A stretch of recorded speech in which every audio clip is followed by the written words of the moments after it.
Hi, I'm Jodi. We're Roebuck Farm, west coast of Taranaki.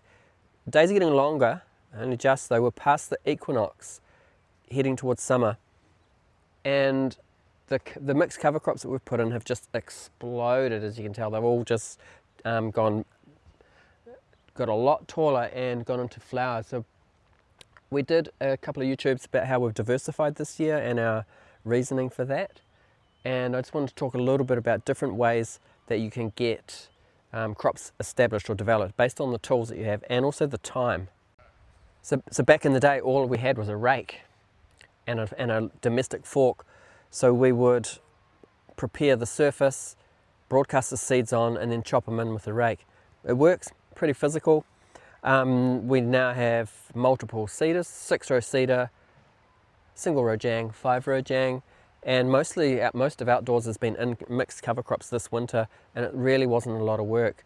With the economy the way it is, we're in a deep recession in New Zealand. We're always looking at where can we skip some steps without losing our principles, and so we did very little bed prep to establish the cover crops, none, and we just used the Tilther to cultivate the top 4 or 5 centimetres, and then we did a mixture or myriad of different ways of seeding different crops. So the mixed grains, we were using the 5-row Jang with 4 different types of grains in there with the felt out behind the wheel, and we were using R24. But the one seed that we didn't manage to direct seed very well, it didn't run in the hopper very well, was lupin. So the lupin we actually seeded first manually. So I spread the seed on top, raked it, I run the Tilther over top to bury that, and then we came over top with the 5-row Jang. So raking in the difficult seed and then seeding over top with the 5-row Jang. Other crops we have used the 5-row Jang, let's say for mixed grains, and then we've come back over top with the 6-row seeder for a collection of small seeds that might be Phacelia, agricultural mustard. I really like to keep the different size seeds separated. I find that we get, as you can see, we get a much more even ground coverage of the crops.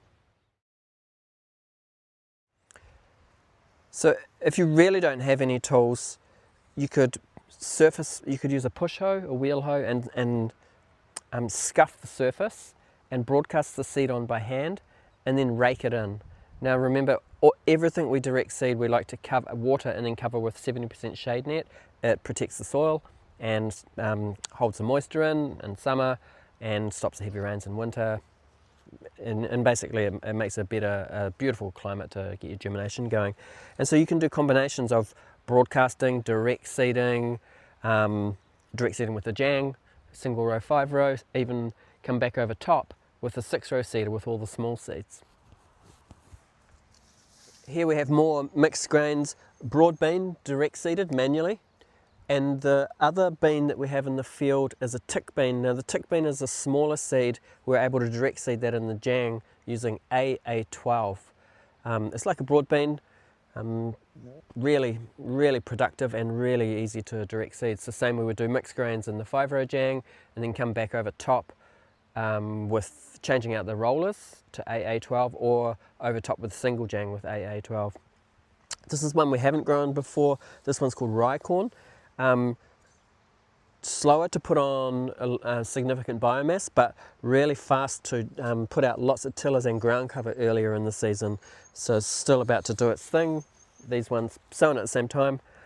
We also have field peas in here, broad beans down the edges, and just been nice covers for the soil all winter. So the next question is going to be, what are you going to do with them now? And that's a big question. We could crimp them over and tarp them, although we've got no heat for tarping at the moment.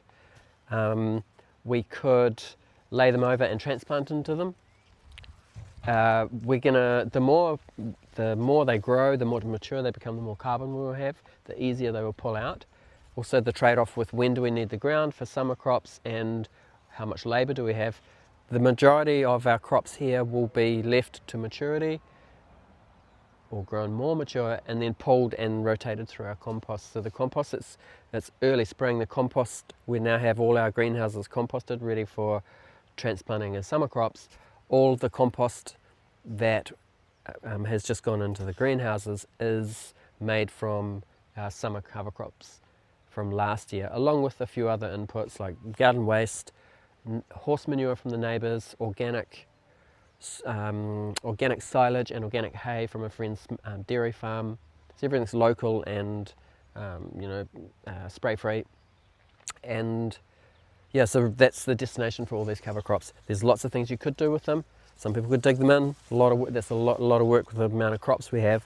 But we're just going to leave them a little bit longer. And if we've got a beautiful stand like this, we won't touch it. If we've got a thinner stand that's not performing so much, we'll probably hit those areas first and get them out and reset. Maybe do a bit of bed prep. Probably not compost, that's going indoors where our production is at the moment, but we'll reset and we'll put in a warmer season mix of cover crops as well.